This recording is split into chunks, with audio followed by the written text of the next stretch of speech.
call the Right Honourable Chris Hipkins. Mr Speaker, if ever we needed more proof, if this last few weeks hadn't given us plenty of proof that this government simply can't live up to their own expectations, that was it. This was the government that said we're going to be sitting right through to Christmas and we're going to be back on the 15th of January. And yet most of the government seem to have gone home for Christmas already. And of course, we're not coming back on the 15th of January. It appears we're coming back on the 30th of January, about what we do every year. Mr Speaker, I would use, in keeping with the summer barbecue tradition, I would say that they are all sizzle and no sausage, but I believe that that particular currency has been somewhat devalued in the last 24 hours, so I'll stick with an adage that the Deputy Prime Minister will be much more familiar with. They're all hat and no horse, Mr Speaker. But actually, speaking of the Deputy Prime Minister, there seemed to be a transfer in the Cheshire grin that Christopher Luxon had after Election Day, on the day the special votes came out, from Christopher Luxon to Winston Peters, where it has remained ever since. Although, well, except perhaps when he's dealing with the New Zealand media, never has a Deputy Prime Minister been so bitter in victory as Winston Peters appears to be following this year's general election. But Mr Speaker, what we have heard from this government over the last few weeks is a plan unambiguously to take New Zealand backwards. Not a plan to lead New Zealand forward to the promised land, but a promise to repeal this, cancel that, stop this and not do that, cut this. No plan to actually take New Zealand forward. And that is something that I hope they'll spend a little bit of time as they're lying on their beach towels over the summer holidays thinking about. How are they actually going to lead New Zealand forward rather than simply dial back to 2017 as if the world was a perfect place in 2017 before the last government took office.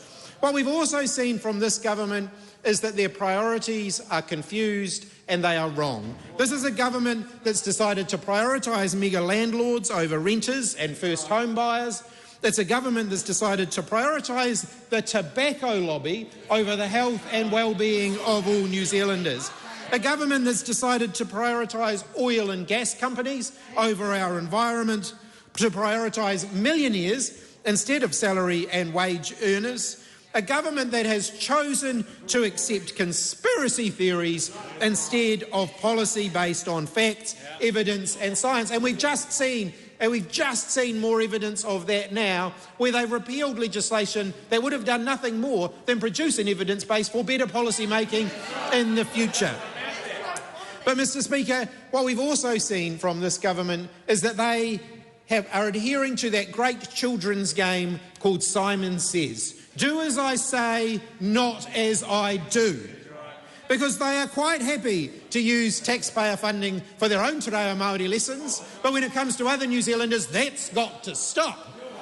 They're happy to claim the clean car discount for themselves, but when it comes to other New Zealanders, that has to stop. They're quite happy to criticise others who use Air Force planes to travel internationally, but when it comes to themselves, actually, that has to keep going. Mr Speaker, the list of that could go on. It is the Simon Says government. Be careful to listen to what they say, because what they do is entirely different. Mr Speaker, with all of the twists and turns this government has done in the last few weeks, it has felt like a pilot episode for the New Zealand version of The Office. And there is no question who is assuming the role of David Brent on that side of the House. Mr Speaker, although I've had it from the TV company that a second season is highly unlikely. Mr Speaker, New Zealanders did vote for change at the last election, and we on this side of the House do respect that. But I don't think that this was the change that they had in mind. I don't think they voted for more Kiwi kids taking up smoking, for dialling back the work that we had been doing as a government to cut down on vaping, something that they criticised us for not doing enough of, and now they want to stop the work that we were actually doing. I don't think, Mr Speaker, that Kiwis voted for the change that they are getting. I want to acknowledge for many New Zealanders, 2023 has been a difficult year. And I want to take a moment, politics aside for a moment, and acknowledge that the first things that I did as Prime Minister was to travel to Auckland after the flooding on the 27th of January this year, followed shortly after by travel across the Tairāwhiti, Hawke's Bay and Wairarapa regions to inspect the cyclone damage in those areas. I can say with sincerity that the pictures on the TV news of the damage done by those natural weather events actually understated the damage. It was actually worse on the ground than the pretty dreadful images that we saw on the TV news. We saw some of the worst of what Mother Nature can throw at us, but we also saw some of the best of the resilience of the Kiwi human spirit. I met people who were going out of their way to support others in their time of need. I've spoken of some examples of that. I'm thinking of the nurse who I met who was serving or was seeing patients in a pub because that was the nearest available building to see people who had health issues caused by the cyclone. And when I asked her how she was doing, she burst into tears because she'd been working for about 36 hours and it was the first moment that she had had to reflect on the fact that she had lost everything.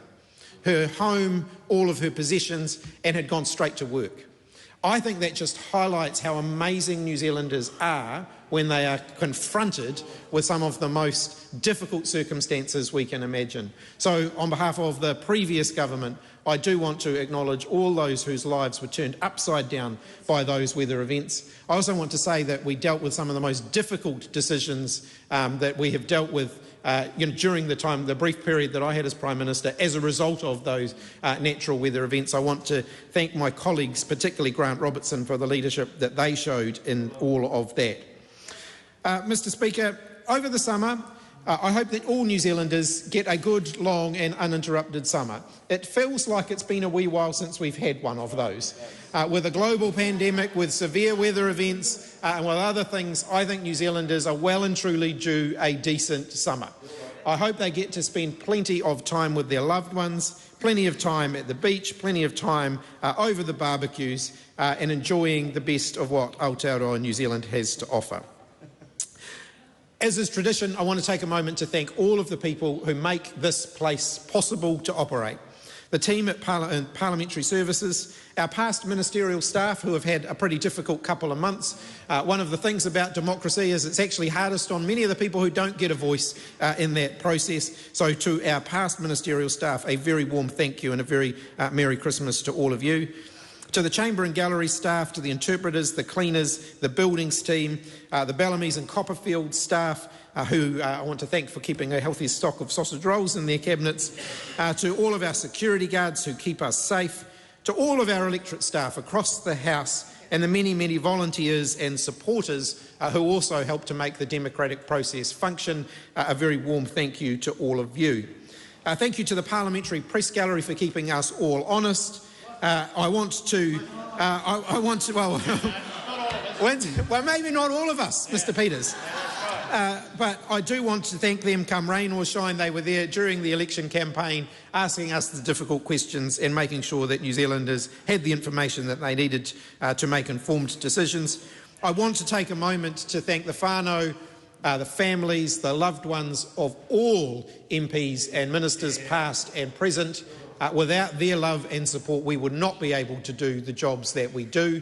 And they make a lot of sacrifices that go unnoticed. And those sacrifices can go on for a long period of time. And so I want to really take a moment to thank them. I know that they will be looking forward to having us back over the summer break. By the end of the summer break, I'm sure they'll be happy for us all to come back to work again.